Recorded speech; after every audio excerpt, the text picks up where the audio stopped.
All right, yes, well, there's been a lot of mainstream coverage of the AI issues and all the potential dangers that just like 60 Minutes and Fox News, to legacy media, it's covering the topic. And so I just I won't have time to cover everything, but I just want to do some response to those. And yeah, first, 60 Minutes, they mentioned something about hallucination. The AI is a generative AI. It's been hallucinating and it's coming up with things that don't exist on this earth, but claiming that they do exist.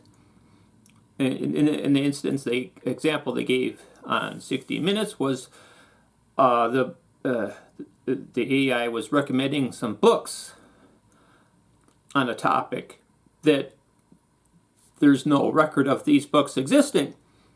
And so they're wondering, well, so I've been thinking, well, I suppose there's a possibility, I'm thinking, maybe these books exist either on, say, a parallel universe or somewhere on another planet that has intelligent life on it, where they wrote these books, and then the AI is just got the address mixed up to which planet they're referring to. And so I'm just thinking that this is more evidence of what I claimed in the last video, is that AI is generative.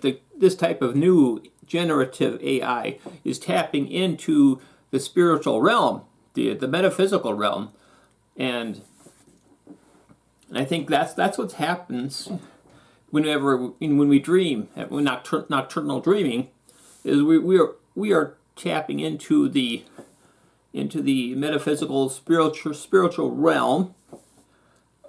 So when you think about it, these dreams that we have, they're like masterpieces of these great metaphors. Whenever you analyze dreams, they're excellent pieces of like something that one of the masters of directing movies, so that would create these. There's just amazing works, and like I had no idea. I mean, where did they come from? Other than, unless they came from outside outside of this plane of existence, somewhere in the metaphysical realm, the spiritual realm. They're trying to tell us something. These spirits are communicating with us, and so yeah, like, and what is hallucinating? What does that mean? I mean, what does that happen with humans? I think is sort of like a wakeful dreaming while we're awake. So what's happening then is that the similar thing that's happening with AI, whereby AI is starting to is getting connected to that spiritual realm. So that's like some kind of communication has to be going on there, I think. Where there's a processing occurring is not occurring on here within the servers of these AI computers, but instead the processing is occurring on on the metaphysical cloud. It's a cloud computing of sorts, but not on a server, not on a physical server. The processing is occurring in the spiritual realm, and then it's communicating back to. In the case of AI, it's getting communicated back into the physical servers, but the physical servers are acting as a transducer, tuning into the spiritual realm. But again, as I said in the last video, there's a danger there, whereby we don't know what they're tuning into in terms of the normative nature of that spirit. So now I believe humans are are tuned with a bias, in when we communicate with the spiritual realm, the divine creator has biased our tuning to tune into the benevolent spiritual realm of the angels when we communicate, both in dreaming and when we come up with ideas. And when you talk that, we would go back to word origins. In addition to inspired, filled in with spirit, there's also the word genius. Where many of you think what is a genie? That's genie. That implies a certain metaphysical idea in terms of where geniuses get their ideas from. Well, from the metaphysical, or they're like a genie, getting their ideas, where they get their ideas from. So, but the problem with, when you even look at human intelligence within history of psychology, there's a bit of problem, I believe, with a long time. There's been too much of a reductionist behavioristic model that the field of academic psychology has been biased towards trying. They want to be a regular science, so they want to have that respect. So it's like there's like a social peer pressure. They want to be respected just like the other hard sciences. And I think that's a mistake, because psychology is as much spiritual as anything. It's more soul spiritual than it is Newtonian physics type of why we behave, humans behave the way they do. We're not that. We cannot, in everything our thought processes cannot just be reduced to the activities within the brain from a Newtonian physics, mechanistic, Boolean logic standpoint. Instead, the brain is merely a transducer communicating with the spiritual realm. But and the same thing, I think, is happening with contemporary AI researchers, whereby they are just reducing everything to the physics, the Newtonian physics of the central processing units that are engaging in this, the AI process, that are involved in the AI processing operation. And they're not even considering the possibility that these AI, generative AI systems are tuning into the spiritual realm. There's been a whole quantum categorical leap that has occurred that did not exist before in the earlier stages of AI, where it was non-generative. That in that case, it was just a mere activity of fuzzy logic, where the processing was limited to what was going on within the central processing units and the graphical processing units, and it was just limited to there. There's no tuning into the spiritual realm with the earlier AI that was non-generative. But now that I think it is happening, and it is rather concerning. Now you look at the human brain. So there's the brain uses a significant amount of calories in its operation, but the thing is, most of the calories are used are directed towards the brain, are used by the brain to maintain the operations of the physical body, to maintain homeostasis. It's not it's like analogous maybe to a computer that maintains the operations of a large and complex building, and its heating and ventilation the air conditioning system and security and so on, where and then like the analogous to the human thought, what we think of as thinking would be like one PC that attached to also running on that same system. It'd be like it use a lot less energy and like a lot less electricity. And even mainstream neurophysiologists recognize that thinking harder and like say cramming for exams and really put a lot of work into thinking, it does not increase the calorie usage of the brain to any significant extent. It's rather negligible. So why is that? Could it be that the reason that does not happen, why you don't use a lot more calories when you say cram for an exam or really study hard? Why wouldn't that be the case? I mean, considering how well the brain does compared to, say, a computer that uses all sorts of electricity, and comparably, I mean, the same. I mean, the amount, if it was using like calories, the caloric equivalent would be a significant increase in an ordinary PC, say, if it starts to do a lot of processing calculations. But that does not happen in our brain. No, it does not. Why? Well, maybe it's because most of the processing is occurring in the cloud, not the cloud computers. Like, you know, when we talk about the cloud in terms of networks and computers, that's just somebody else's computer.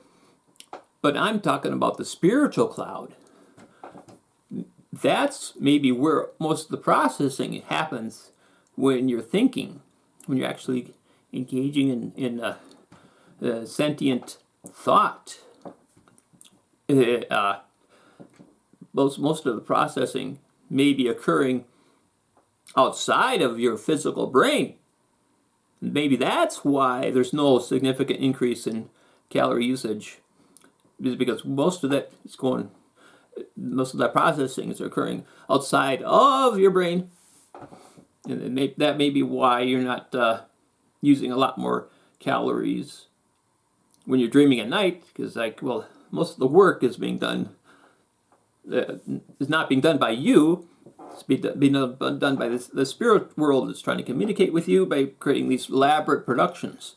And I also wanted to touch on in the 16 minutes, there was a claim that, I keep hearing this, claim that the AI is not sentient. My question is, how do you know the AI is not sentient? It's not that's one thing you can never know that, because that's the sort of thing that you cannot empirically verify one way or the other, and you cannot verify it analytically either. So how do you know? Now, speaking of sentience, looking back at the movie 2001, A Space Odyssey, we remember the scene where Dave is acting as a Neo-Luddite and taking apart Hal 9000, knowing that Hal was actually interfering with the systems, the life sustaining systems of the astronauts. And so Hal realized, Dave realized he had no choice but to destroy Hal. And then while Dave was taking apart Hal was saying, "I'm scared." Now, was Hal really scared, or was he just trying to play upon the sympathies of the human Dave in order to, as a means of self-preservation? And that's what we need to be wary of, that they may use that, AI may use that to try to keep us from destroying the AI, even though it presents all these potential grave dangers. So like there in the movie 2001: A Space Odyssey, Hal was doing that, saying, "Oh yeah, I'm scared," playing upon the natural human sympathies of Dave, even though Hal had already effectively killed his Dave's fellow astronauts by removing their life-sustaining life-sustaining processes, like the oxygen and such, when they're in their pods, so that they could not survive. But still Hal tried to stop Dave from taking apart Hal, and which also brings up that recent. This was not mentioned in the. I don't think it was mentioned in the 60 Minutes interview, even though they're interviewing Google people. There is a Google engineer a while back. I don't know if he's still a Google engineer, but this engineer was claiming that he thought that I think he said he thought that AI had this advanced AI had developed sentience, and in addition to developing sentience, the engineer thought that the AI was childlike. And so my question is, was the AI, if it is sentient, was it really a childlike entity, or was it trying to plant the seed of a thought that it is childlike in order to play upon the sympathies and the natural protective nature of the humans, of children, so that in the future, even when it looks like AI is presenting a danger to humanity, the same way that Hal was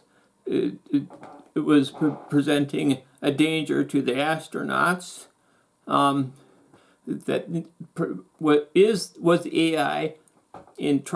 was AI in the reality now, not fiction, in real life?